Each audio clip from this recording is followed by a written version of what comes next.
I went all in. And I mean, the conversation around the Israel-Gaza war is kind of interesting to me because people have all these they try and have detailed conversations and breakdowns of the history, and they talk about the laws and the times that the countries were formed, and we can do all of those things, and I understand why that's important. But the fact that you can see children being blown to pieces and not think that that should stop is remarkable to me. I don't take many positions. One is the war should stop. That's the most obvious position. The fact that people will sit and say, oh yeah, but, there is no but. Those are children getting blown to pieces by the most advanced weaponry on the planet.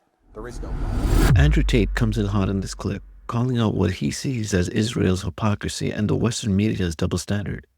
He takes aim at Ben Shapiro, Jordan Peterson, and Piers Morgan, ripping into their pro-Israel stances and accusing them of supporting genocide while sitting safely behind their desks. Tate doesn't hold back, questioning the morality of defending violence against children and exposing what he calls the psyop of selective outrage over October 7th. Whether you agree with him or not, this is a Fury takedown worth diving into. Let's break this down, dissect his arguments, and see if Andrew Tate's unapologetic approach holds water. And that's where I first fell out with people like Ben Shapiro, because he's saying, oh, Israel, Israel, Israel. I'm like, bro, stop calling for death, at least. Can we not agree that people shouldn't die?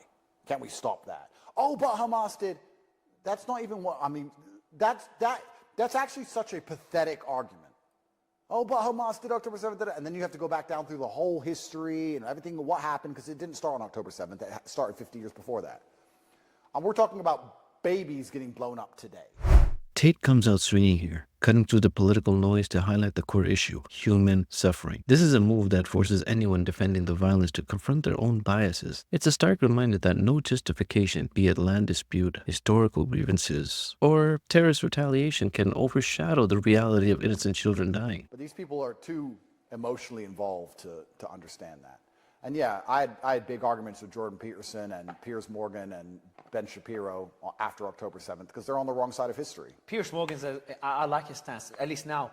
He tries to be balanced as much as possible. Well, he tries after I set his ass straight, because when I was arguing with him, he wasn't balanced. Yeah, he was sitting there pretending that what Israel was doing was completely acceptable. And I had to argue with him over it multiple times before he finally accepted that what they're doing is unacceptable.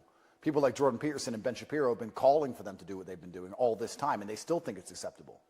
And they're going to have to answer to the Creator in the end, because to sit behind your desk and call for the destruction of children is something that is so heinous. Your heart must be so black. I don't understand how these people even function. And especially what's annoying about it to me is that these people have never even seen violence themselves. You know, when you've seen violence, you kind of understand it at a more intrinsic level. That's why the people who call for war are the people who don't go to war. Ben Shapiro sits behind his little desk on his booster seat telling everyone who to fight all the time. He's never fought anyone in his life ever. This is Tate at his combatant level, calling out Shapiro not just for his pro-Israel stance, but for his perceived lack of personal credibility. Tate's argument is that people who've never experienced violence have no right to advocate for it. It's a brutal jab, but raises a legitimate question. Should armchair commentators be deciding the fate of war-torn regions? He's a pussy. He won't even have a boxing match. He's a bitch, and he's talking about who should get shot in the head. Fuck him. When you've seen violence, that's what I even tweeted. When he said, after October 7th, I think it was October 8th, when he said we need to go and kill them all, I said, as someone who's done his own fighting, let me promise you, no, I remember what he said now. When there was negotiations with Hamas on October 8th or 9th, he said, no negotiations, kill everyone in Gaza, like a genocidal maniac, like most Zionists are. He said kill everyone in Gaza? Something like that. No negotiations, kill everybody, teach them a lesson, some crap. And I said, as someone who's done his own fighting, let me promise you, peace is always worth a discussion. That's what I replied. As someone who's done his own fighting, that's the key difference between me and you, Ben. I've done my own fighting. You've never done any. And that offended him deep in his heart because he's such a tough guy on Twitter. Ben Shapiro is the toughest man in the world on Twitter. But he does that to compensate for the fact that in the real world he's a pussy, and everyone knows he's a pussy.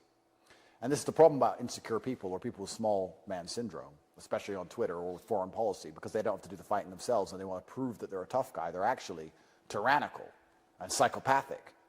People who have done their own fighting aren't that way. But yeah, the Gaza struggle and the struggle of the Palestinians is disgusting. And it's kind of amazing to me the cognitive dissonance between people on the right who believe their land should be for them and they're not happy to be ethnically replaced by minorities and they don't like illegal immigrants. But then they're pro-Israel. It's like, okay, well, That doesn't make sense to me. You said that your land should be defended. Well, they're defending their land, aren't they? Oh, no, they're terrorists. Well, one man's terrorist is another man's freedom fighter. Here Tate dives into the moral relativism of war, flipping the narrative on its head. The Israel's actions are seen as defense. Why can't Palestinians' violent resistance be the same way? This forces the viewer to confront uncomfortable truths about whose story gets told and whose action gets condemned. It's a controversial take, but one that adds depth to the debate. But this is another subject, you're right, which is very difficult to go down. I went all in. I made it very clear I support the Palestinian struggle. I do support that. I don't know what your stance, I got a general idea of your stance. I don't think we've talked about it on my space when you came on, never on those spaces. Did you condemn, I know that's like a typical question, it's like an aha moment question, but genuinely speaking. You're not going to Piers Morgan me, are you? Yeah, no, so I don't mean to Piers Morgan you, because I know people use it in that regard. I'm sure Piers Morgan asked you that question. Do I condemn October 7th? Do I condemn violence? It's such a loaded, stupid question. I'm going to tell you why. To say that I condemn October 7th, in and of itself, as an individualized event throughout a 70-year history of endless events, every single day was an event. One child dying, getting shot in the head by the Israeli army because the snipers were having fun is an event. We may not know what day it was. We may not know the name of that kid, but it's been happening for 70 years. Every single day was an event. We talk about the one day that the news decided to highlight because it fits their agenda, because the wealthy Jews and bankers own everything. So it fits their agenda. So we talk about this one specific day. To choose one day and pluck it out of this entire saga and condemn that one particular part without context is asinine. It doesn't even mean anything. And then to condemn the idea of violent resistance to violent oppression is also asinine. What do we expect people who have been suppressed for 70 years, losing their land and being violently attacked to do? Kumbaya? Is that what we expect? Endless kumbaya as they get marched off the cliff like lemmings? It's natural inside of the human spirit to resist oppression. That's what I do. That's the reason I have a brand at all. And my oppression is resisting the lies of the Matrix, let alone resisting an occupying army that killed my family members. And we're going to sit and say that these people on October 7th are so heinous, they must be condemned because they violently acted against an endless violent oppression. I don't think that even makes any sense. That's illogical. The fact that they can't win the fight and they still feel forced to act shows how oppressive and disgusting the regime is in the first place. If a small little girl attacks a full-grown big man, something big must be going on because she can't win that fight. So why is she even doing it? She must be desperate because she stands no chance. Are we going to condemn her? Or are we going to ask why she felt the need to attack that man in the first place? Maybe he's been sexually abusing her for years. But no, let's forget the sexual abuse. Let's forget the fact he beats her mother. Let's forget all that, and let's condemn this 6-year-old because she scratched the big man. Let's condemn. And then the big man's repercussion, which is completely disproportionate and disgusting, let's pretend that that's acceptable because of this one day that we're all condemning. This is a fucking psyop. That is a psyop. Talk about this one little part and use it as an excuse for everything else. It is a psyop. And I refuse to play the game. That's why I refuse to condemn it, because I refuse to play the stupid game. It's a stupid game, so I refuse to play it. That's a good answer. Thanks. No, because my answer would have been a lot simpler, a lot less interesting. It's like, I condemn what happened on October 7th, but I also condemn everything Israel did to kind of lead to that day. Well, listen, let me talk from personal experience. Let's move away from the subject and talk from personal experience. Murder is bad, but there are so many scenarios in which I would murder. No doubt about it. So to sit and say that they did a bad thing without context is illogical. Because murder is bad, but I would kill. No doubt about it in my mind. And there's a whole bunch of scenarios in which I'd kill. So for me to sit and say, I condemn killing without any context doesn't make sense.